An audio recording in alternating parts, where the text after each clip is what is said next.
All right, we will call this November 20th informational meeting to order. Welcome to everybody here and those at home. The room might tip over. We're all on one side over here. There will be no, as we get to the agenda here, there'll be no administration communication today. We did get a heads up on that from Chief of Staff Erica Beck, so thank you for that. So we will move into City Council open discussion. Does anybody have anything today? Councilor Kiley. Thank you very much, Mr. Chair. It was my pleasure to this morning attend the groundbreaking for the USD Discovery District inaugural building groundbreaking, actually, ceremony and then a luncheon following. So my congratulations go out to Tetrad Property Group. They were selected by the USD Discovery Group as its development partner. And two businesses are going to be part of this inaugural building, and that is the Allumend and SAB Biotherapeutics. And I have just a little information I'd like to share about the quality of the companies that we have attracted to the USD Discovery District. Allumend is Avera's wholly owned applied research and development company, which will establish its corporate office and research laboratory in the Discovery District. Allumend scientists have developed what is called natural vascular scaffolding for the treatment of peripheral vascular disease. They will continue their research and development of other uses of the NVS chemistry with potential applications in cancer, orthopedics, and also in cosmetics. And then SAB Biotherapeutics is a biopharmaceutical company on the leading edge of innovation, development, and delivering natural technologies that have the potential to transform the prevention and treatment of diseases.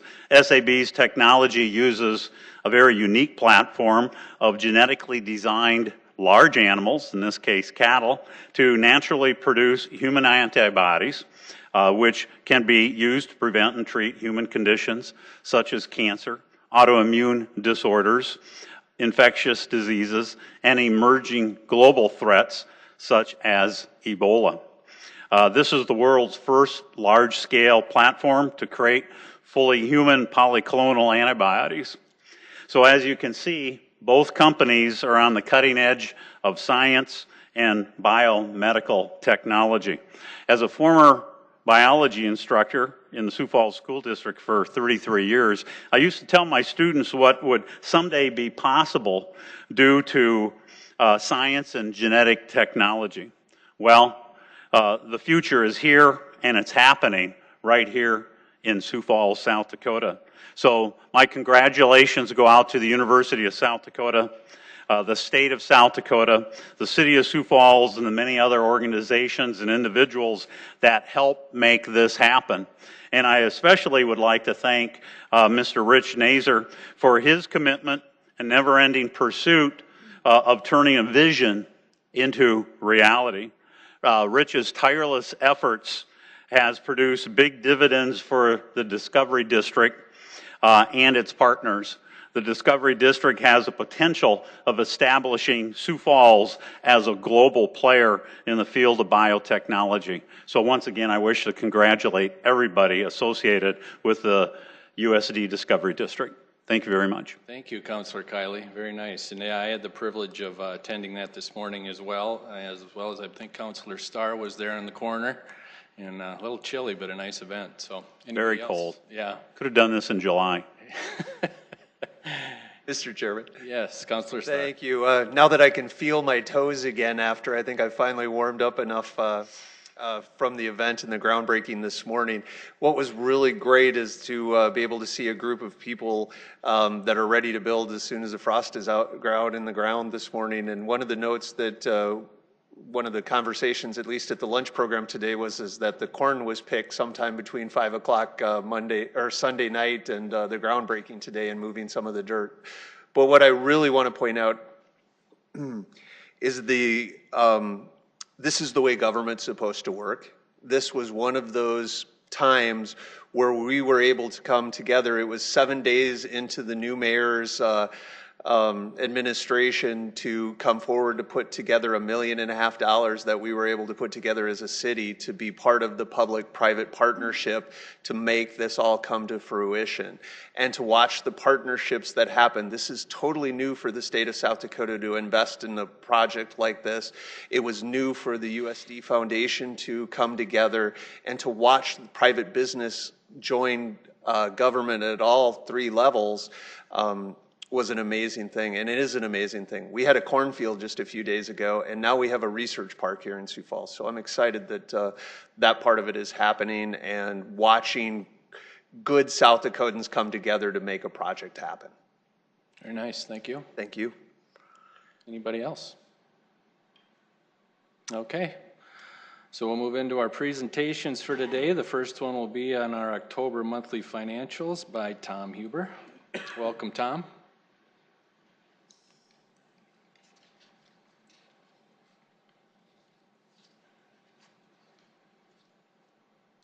Good afternoon, councilors. Good to be back again. Tom Huber with the Finance Office. This month, we continued to add a little bit more depth to our year-end financial forecast for the general fund. So that was the primary focus of this month's report, as you would have seen in the write-up. And so we'll go into that a little bit as well during the presentations. So we did not add a whole lot of new graphics this month as we've done in the past few months, as we've kind of tried to get some good dashboard metrics for you all to use throughout the year. So we'll start as we always do, looking at unemployment for the Sioux Falls MSA as well as state and national. And you can see that unemployment remains low and continues to trail be well below the national unemployment rate and below the state rate as well. Building permits continue to remain strong, and as you can see by the blue bar, we now exceed both of the past 2 years through October. In fact, we already exceed November in October and are pretty close to the record December back from 2017. This is one we've added earlier this year to kind of keep tabs on inflation. It does impact our budget, our contracts, and our the cost of doing business, as well as impacts our revenues. And you can see inflation has bounced around in that 2 to 3% range now for the most part of this year. Got pretty close to 3%, has tailed off now, and is currently at 2.5%. A big part of that, as you can see on the left, is energy driving the inflation in the market. Well, that brings us to our key bellwether, which is our sales tax revenue growth. So you can see here, this is the year-over-year revenue growth on a monthly basis. And as we expected, both September and October of 2018 were much lower from a growth perspective than the other months. Primarily because if you look back, or a big part of the reason is if you look back September and October of 17, you can see where we grew at 4.349. So it's the higher those growth rates are in the previous year, the harder it is to grow over the top of that. So we were expecting that. As you can see in November and December now in 17, growth rate wasn't quite so high, so we'd expect a little bit leveling out of that. And we still have some tailwinds that are back from the standpoint of online sales now will start to come in. If you've bought anything online recently, you can see that they are charging sales tax, and I've received some notice, and one of them was from one of the gaming companies. One of my kids received notice that they were going to be charging sales tax. So when the gamers are paying sales tax, you know it's real. So it is being collected. And kind of brings us to where we focus a lot of our attention on is this rolling 12-month growth rate pattern. And you can see we peaked out a couple months ago at 4.7%. The last couple months has brought us down to 4%, but still well ahead of what our projection was for the 2019 budget of 3%. So still remaining up there. We're estimating, that the 3 to 4% range should hold through the end of the year. and we'll see where it goes from there. It's one of those sources that is not totally predictable. The economy has its cycles and goes up and down, as you've seen in the market the last few days. There's some concerns out there on the national basis, which certainly also affects South Dakota, as well as the ag economy and everything else that's going on. Again, that online sales will certainly help us for the next year, and it's after that as to what our long-term growth rate really looks like. And we'll continue to add more depth to our charts and graphics and data that we produce to provide you good information going forward. On a total revenues basis for our primary operating account for the general fund, you can see that we continue to run 2% ahead of budget from last year. So that's remained pretty steady throughout the year to stay slightly ahead of where we were last year at this time. And we'll talk a little bit more about that when we get to our financial forecast on what we're looking at for revenues. We do expect it to remain over the top through the end of the year, over top of our budget estimates, primarily because of sales tax. Building permit growth has been solid. Sold some extra liquor licenses. That always factors into unanticipated revenues, and as well as the bank franchise tax. And on the flip side of it, the lodging tax. We do budget for the lodging tax aggressively, so that combined with the audits of this past year where some money had to be returned to the entertainment tax due to misreporting, and just the industry pattern in general right now, that has a negative impact on the budget. Those are all pass-through dollars, though. Those go to the CVB as part of the lodging and the bid tax. And the last one that we put in your report was charges for services, and a lot of that is within the health department. When your provider's down and your dentist's down, the revenues don't come in, but there's also expenditures offset to some of those on the charges for service side. On the expenditure side, same as revenues, continue to run 2% ahead of budget at this same time from last year. We continue to monitor a couple budgets, but for the most part, most are in line with normal expectations. We always plan for about a 2 to 3% remaining unspent budget. You just cannot spend all your budget with personnel. It's just city cannot overspend its budget. You are limited to expenditures, and that's already cutting it pretty close when you look at spending. So generally, if the budget's around 2%, that's a pretty close figure to ensure that none of our departments go over budget, and we do plan for that. This year is on track to those averages for what we expect to be unspent. Which brings me to the year-end projections that we put in your report. As you can see here on the original budget, we projected an unspent budget of about $3.2 million, which is about 2% of the budget, which is our normal run rate for what's remaining at the end of the year.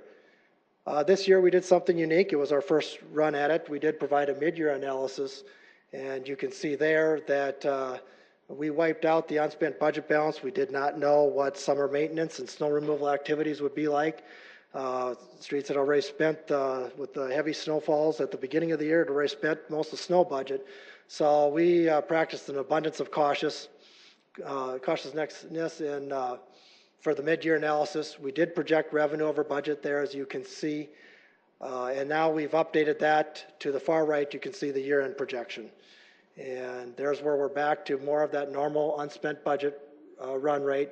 I think there might be snow predicted now for the end of the weekend here, but we still, depending on how things go, may not need to use any of that provisional snow supplement. So that's factored into here, as well as the team has worked with the departments to true up their year-end forecasts and make sure everything's on track for budget purposes. And then we have also updated revenue projections, and there you can see estimating about 2.5 million revenue over the budget.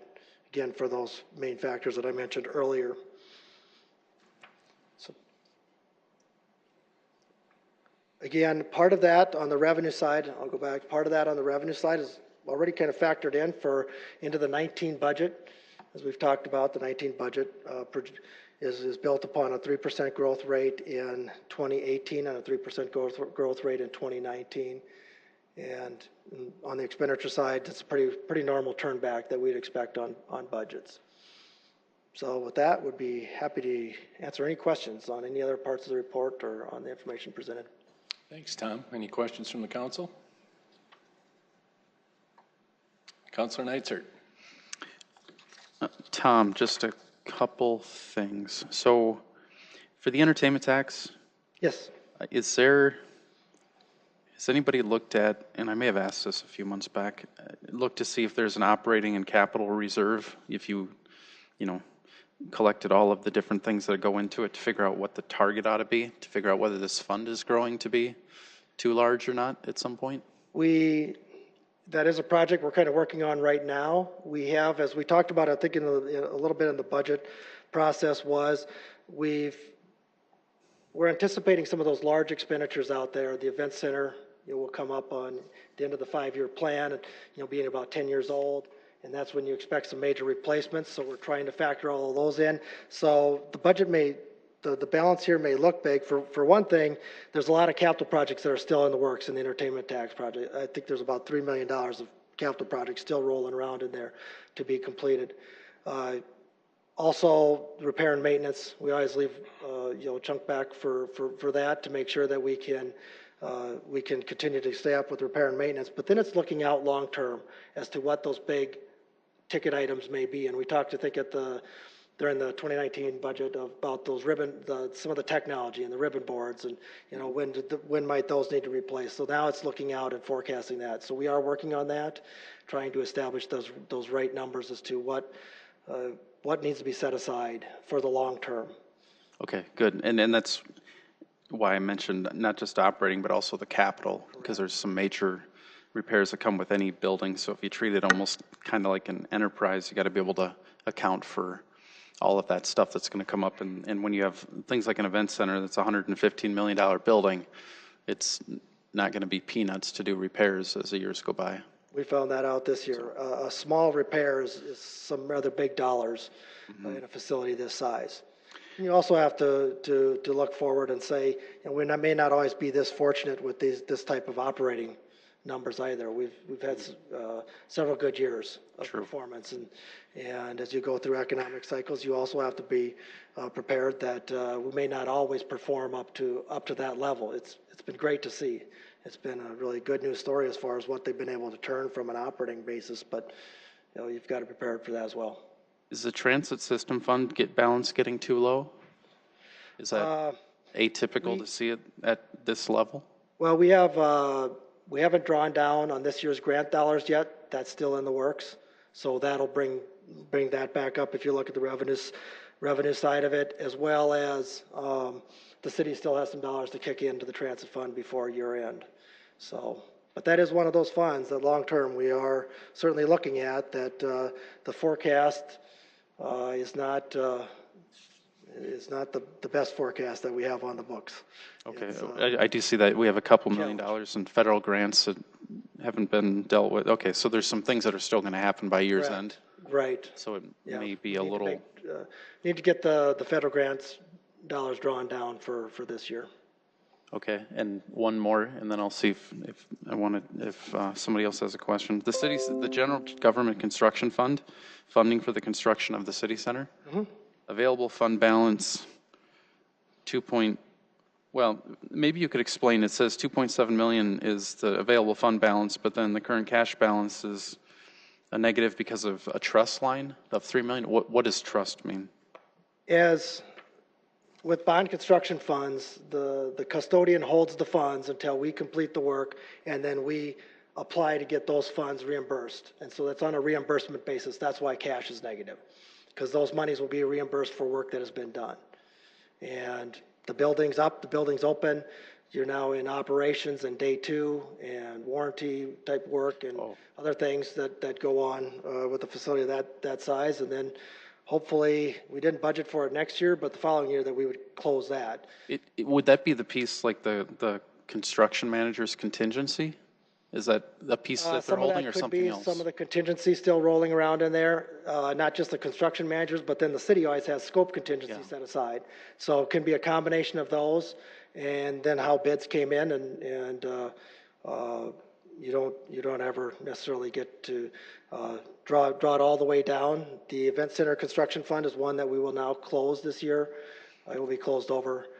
Those monies then revert back and will make a debt service, part of a debt service payment. Yeah, and that was going to be my other question was, at the point where you close out the project entirely, what happens if with the extra money, would it go towards an administration building bond payment, or? It goes towards, it has to stay within the bond, the bond trust, which it would revert over to repay bonds, but that then also frees up money on the other side. Sales tax, it would have to be used to pay for the bonds, but. Sure, might be able to do one more road project in a year or something. Okay, I'll defer. I have like one more, but. Councilor Staley. Say, Tom, just to reiterate, when you just said to Councilor Neitzer, you were saying these may not always perform at that level. Back, what were you referencing again? Because you said that they've had some strong times. The great operating results we've had from the events complex, mainly the Sanford Premier Center. Okay, I thought maybe you were talking about in general, just the whole functioning of how we. I mean, how long have you been with the city? Quite a few years. You've been working in finance, so you've seen the ups and downs, correct? Yes. It's not always as we think it's going to be. Right, and that's why we always try to prepare for some of those unknowns. We always try to look ahead and proactively plan for them, and it's not only on the capital side that you have to take care of these buildings that you have. You have to make sure you have a plan to take care of them, but it's also on the operating side that you go through economic cycles up and down just like any business does, and you also want to be prepared for that for the down cycle on an operating basis. And no different in this facility than the city, the general fund. Why we have a general fund reserve and the enterprise funds and all those. Why do you have reserves set aside? Because you can't always count on that it's always going to be the same as this year. It changes from year to year, and you have to be prepared. Is that it? Anybody else? Councilor Neitzer, you had another one? Yeah, just as an example on your page 9, where you have the capital program and the projects, just to call one out, just as an example, 11090, the TLS Road project. Okay. So I take it the expensed is how much we have received invoices for from the contractor that we bid the project to. Is that what expensed would mean? Correct. The Essentially? expense is what's been paid out. Okay. The encumbered amount is what's contracted out, so that's already obligated to be paid on contract when the work is completed. That would be the bid amount that they submitted. You combine those two, that would be the bid amount, correct? Mm-hmm. And then the balance, what is? And the balance would be what is anticipated to be left over when the project is done. Because we had budgeted whatever some amount of money and it came in a little under bid, more or less? More or less, or we transferred more money into that project because these monies get transferred in from that main arterial street project. And we may have transferred a little more money in there than was needed at the time. And change orders come through, and they can be positive or negative change orders. So as those come through, those free up balances. And at the end of the year, we're always truing up through our capital program to make sure, and that's the balance that's left over at the end of each year, which is combined with. If revenues run strong, you have that balance left over, and also if projects close out with the balance left, that's what generates a capital surplus that we come back at the beginning of the year and usually supplement in for some projects. And one last one. So the last one, and this is a lot of just basic stuff. So as an example, page 19, so a carry forward in the CIP, would that be I start a project and it rolls over to the next year? We authorize $10 million to be spent and you spend $8 million, but the project isn't done? Carry forwards are projects that have not started, so projects that still have, correct. Those are projects that are still anticipated to be done, but there's not a, well, I shouldn't say they're not started. There's not a contract out on that portion of the money. So they may not be started, or we may not have contracted all of the money yet.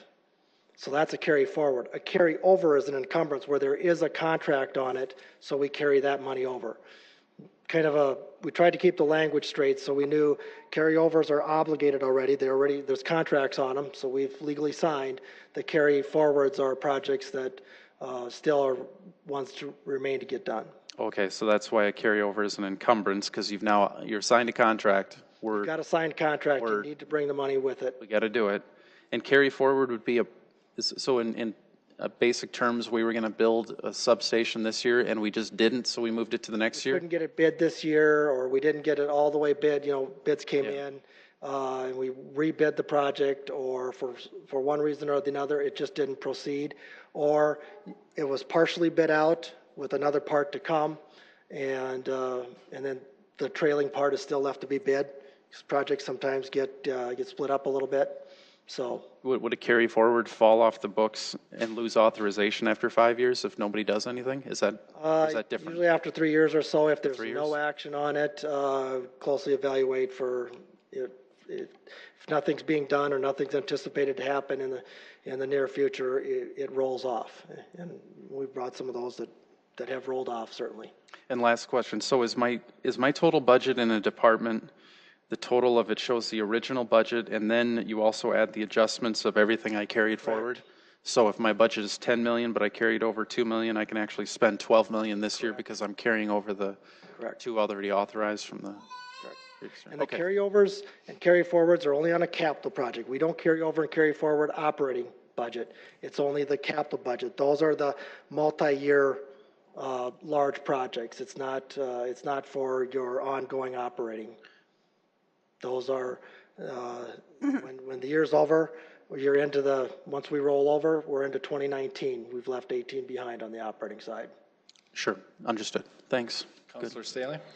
Tom, just for clarification, because I've been asked this question in light of our discussion about this new waste treatment plant. The operations within our enterprise departments, I'll call them departments, they're not funds, but what would you call that? Okay, enterprise departments. The operational costs, that salaries, heat, chemicals would be capital, wouldn't they, or would they be? Not be operating. Okay, so all of that comes out of the fees that we pay. Is that correct? It's all self-sustaining that way. Correct. These are funds. They are separate funds where the dollars collected from user fees remain in that fund to pay both operating, those type of costs, and capital costs. So the people who are employed out there, correct, their salaries are coming from those fees. They're separate from the other, but yet their benefits are exactly the same. Is that correct? That like someone like yourself would get. Right. The benefit structure across the city is consistent. It's just a matter of where are those people working and where are their hours billed to, and they're pretty well exclusive to those departments and billed to those departments. What about when they retire? That retirement pension. Throughout the years, they've contributed to the pension system, whether the city's pension system or for new employees to the state pension system, and those monies are all paid out of the pension trust funds. That money's already been set aside. It's already been taken out as you've worked for the city. We've set money aside in those trust funds to pay for your benefits. So that's in a separate entity. I mean, that comes back to those are separate trusts. That comes back to the cumulative employee funds when it comes to that. What about like if someone left the department and they had vacation time built up and they were going to get some, because they would get that in a package. Would that come out of the enterprise fund as well? That would come out of wherever they're billed to, the enterprise funds or the general fund, wherever their home department is. Correct. Okay. Thank you. Okay. Everybody else? All right. Thank you, Tom. Appreciate it. Thank you. Okay, next presentation will be by Landfill Superintendent Dustin Hanson on garbage and recycling Ordinance revisions. Welcome, Dustin. Good afternoon, councilors. Dustin Hanson, Landfill Superintendent, City of Sioux Falls Public Works. Here today to inform you about proposed revisions to Chapter 57, which is the garbage and recycling ordinance. This is basically was a cleanup of the ordinance, hadn't been done for quite a few years.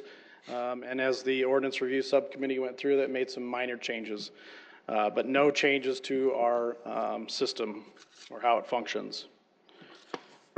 So I just wanted to give a brief overview. I know some of you are new to the council, and just to let you know that we are the largest landfill in the state of South Dakota. In the region, we accept about close to 300,000 tons a year of waste, and that is municipal solid waste, yard waste, construction and demolition waste. We cover 5 counties. Population is about 265,000. We have a total acreage of about 800 acres on site, and about 320 of that is permitted for waste. Life expectancy is through 2080. That can vary depending on the amount of waste that comes in each year and how much compaction we have each year. We also operate the household hazardous waste facility, or I should say a contractor operates that for us. Our tipping fee, user fees pay for that, and that's completely free to residents of the 5 counties that we serve. We take in about 2 million pounds of electronic waste, household hazardous waste, that's your different chemicals and things like that. Also add that we do offer a free pass to residents each year for about a 5-month span. That's mailed out to about 52,000 residents in Sioux Falls. We also do Project Nice and Keep for a week. We do mobile home parks. We offer free dumpsters for them during that week. And we typically will pick up anywhere from 10 to 20,000 tons of waste during that week. Our collection system is as follows. We have 18 licensed haulers that pick up solid waste in the city. 2 licensed MRFs in the city that process single stream recyclables. We do have 1 transfer station in Lincoln County. We are an open market system.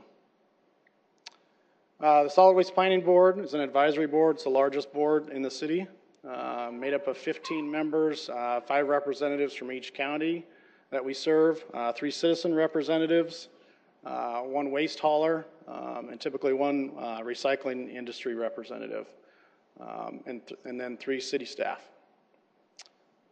And they assess current ordinances and advise the city on how to move forward.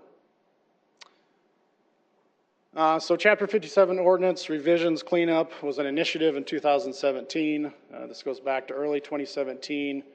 A ordinance review subcommittee was formed of 5 members that met 4 times over the last year and a half. And this was voted on by the Solid Waste Planning Board to unanimously move it to City Council to be approved. And just some of the summary changes, and as like I noted, it was a basic cleanup of Chapter 57 where we went in and just made sure that we had the right definitions.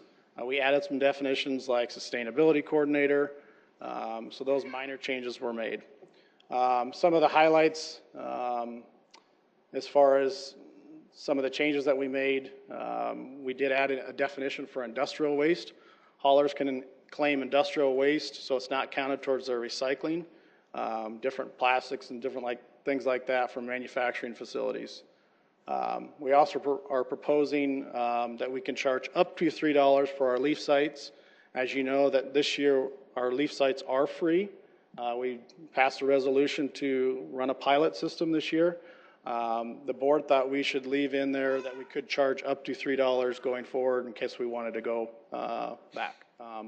And just to note on that, we're about 30% increase from last year as far as vehicle traffic into those sites. Just some other changes within the proposed revision. One is that we can accept bicycles and donate them back to nonprofits. We've had some requests over the years to do that. This now allows us to do that. So another change is the signage on the trucks. We want to get those more consistent. Before we required a 3-inch name or logo Now we're going to require the hauler to have their name and logo on both sides of the truck and be at minimum 6 inches tall. So with that, I will answer questions. We've also got a couple other city staff here that can help answer questions. Okay, thank you, Dustin. Any questions from the council? Councilor Staley? So Dustin, why are we having this unification thing on the logo? There's a few reasons. We, as a private system, we take in complaints from citizens.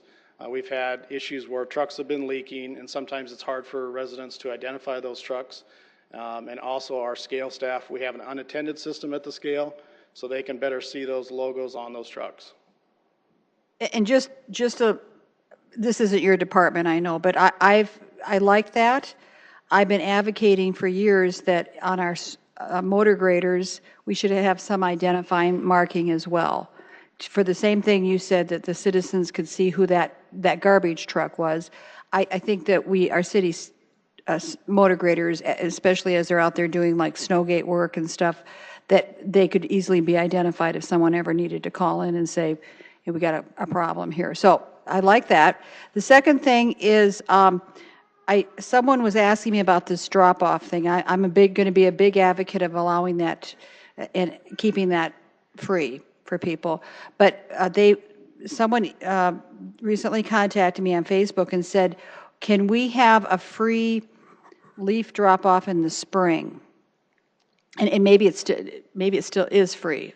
Tell me how that status goes. We actually, a couple of years ago, we piloted a system in the spring.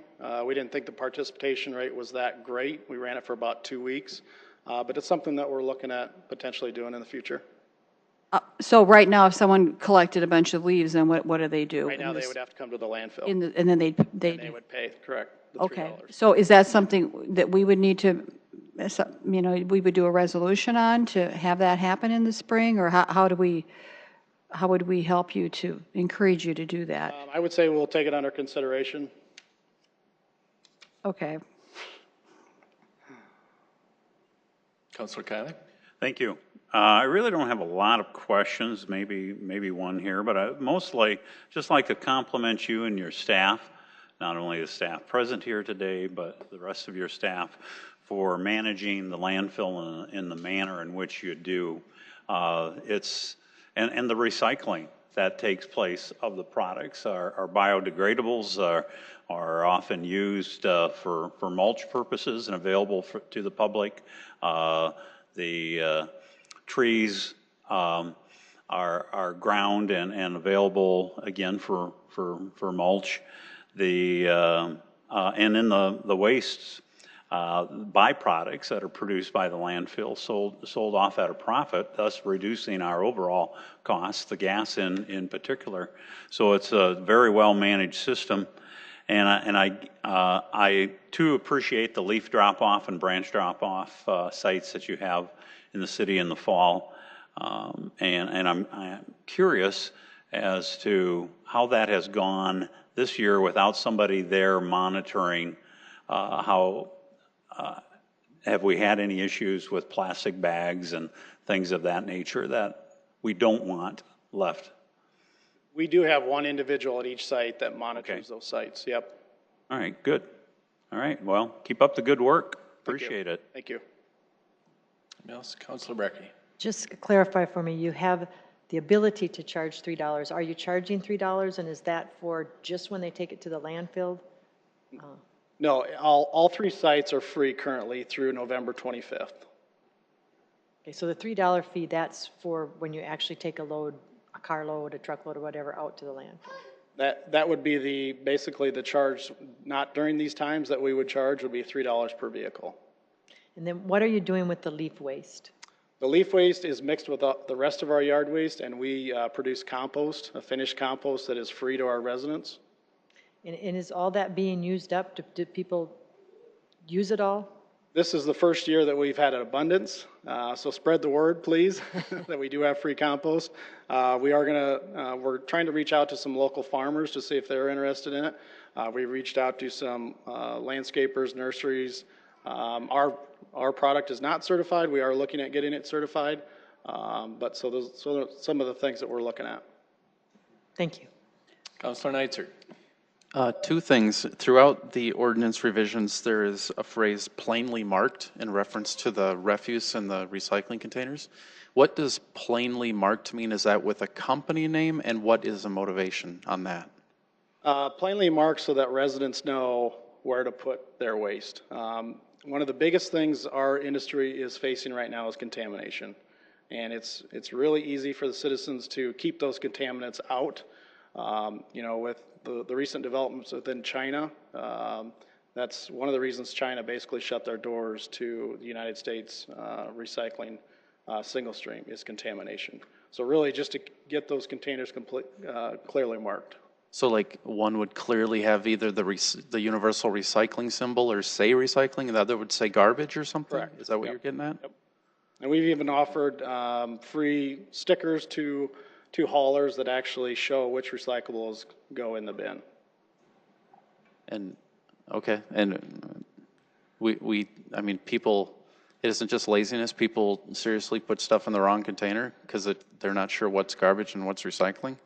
I guess I'm not sure I think there's a lot of what we call in the industry wish cycling, where they have a piece of plastic and they hope it could be recycled, so they put it in there. I think that's one of our biggest issues. Sure. And then the other one I had that kind of caught my eye was page 12, part M, unloading vehicles. Patrons are expected to unload waste and recyclables they bring to the landfill. If, however, a landfill attendant or employee helps, they can be charged up to $25. That's correct. I mean, so give me an example of that. I mean, if like an 85-year-old pulls up and he just is having a problem, are you going to charge him $25? Our intent of that ordinance is not to charge the 85-year-old resident. It's more for if we've had semi-loads that came in that cannot unload that by themselves, so it's more intended for that purpose. So I bring a giant trailer full of stuff and the guy's standing there for 40 minutes helping unload it versus just a small. Are you just basically keeping that so that you can say, we'll do that, but we're going to have to charge you if it's excessive? Correct. Okay, it's not targeted towards a little guy with one. No, it's not. Box. Okay. No. Okay. Thanks. Anybody else? Councilor Staley? So, Dustin, how do we get people connected to this compost? I'm going to put this on Facebook. Perfect. Okay, so what do we do? It's located at the landfill, and they can come get it year-round. We're like right now, they just drive out there, is there a fee to get into For it, absolutely free. They just pull up to the scale house, let them know that they're there to get the compost, and they'll be directed to where it's at, and then they can load it in their vehicle, truck, or whatever. They should bring like garbage bags out, or? I would advise not against garbage bags because people tend to put too much in there and then it's too heavy for them to lift in. But I would say either some type of a plastic container, 5-gallon bucket. Most people will bring small trailers out, pickup trucks. They can load it that way. And when you say it's not certified, what does that mean?